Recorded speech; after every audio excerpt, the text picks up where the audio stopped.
कहानी बाबा रामदेव जी की चलो सुनते हैं। बाबा रामदेव जी मारवाड़ के महान संत और लोक देवता माने जाते हैं। उनकी कहानी प्रेरणा, त्याग और सेवा का प्रतीक है। उनके जीवन की अनेक कहानियां और फूल सी शिक्षाएं राजस्थान और अन्य क्षेत्रों में लोकगीतों, भजनों और कथाओं के रूप में प्रचलित है।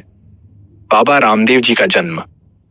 बाबा रामदेव जी का जन्म 15वीं शताब्दी में मारवाड़ क्षेत्र के रुणेचा, वर्तमान में रामदेवरा, जिला जैसलमेर में एक राठौड़ राजपूत परिवार में हुआ। उनके पिता अजमल जी और माता मीनादे ने उन्हें भगवान की कृपा से प्राप्त किया था।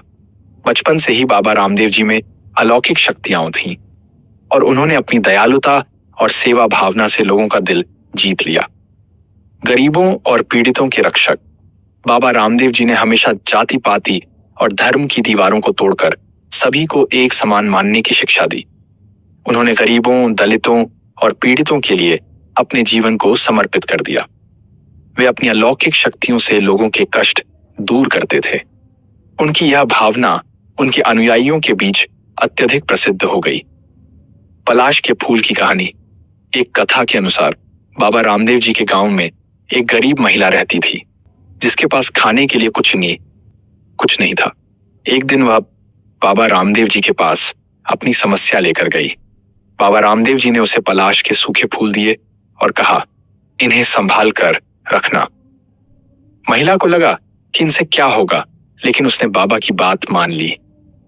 जब वह घर पहुंची तो उसने देखा कि पलाश के फूलमेमाई फूल सोने में बदल चुके थे। यह चमत्कार देखकर वह स्तब्ध रह गई और बाबा रामदेव जी की कृपा को समझ गई। इस घटना ने गांव में बाबा रामदेव जी के प्रति श्रद्धा को और भी बढ़ा दिया। रामदेवरा मेला।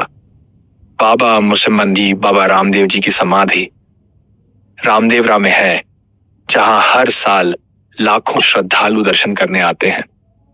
यहां लोग जाति, धर्म और भाषा के भेदभाव को भूलकर एक साथ पूजा करते हैं। ये मेला भाईचारे और मानवता का प्रतीक बन चुका है। फूल की शिक्षा। बाबा रामदेव जी की कहानी हमें सिखाती है कि हमें गरीबों और जरूरतमंदों की मदद करनी चाहिए। जैसे पलाश के फूल ने गरीब महिला की समस्या हल की, वैसे ही हमें अपने कर्मों से दूसरों के जीवन को बेहतर बनाने का प्रयास करना चाहिए। बाबा रामदेव जी की जय, मोई की ही जय। जय जय बाबा री खम्मा घनी। और हाँ, कहानी पसंद आई तो लाइक, शेयर एंड कमेंट जरूर कीजिएगा।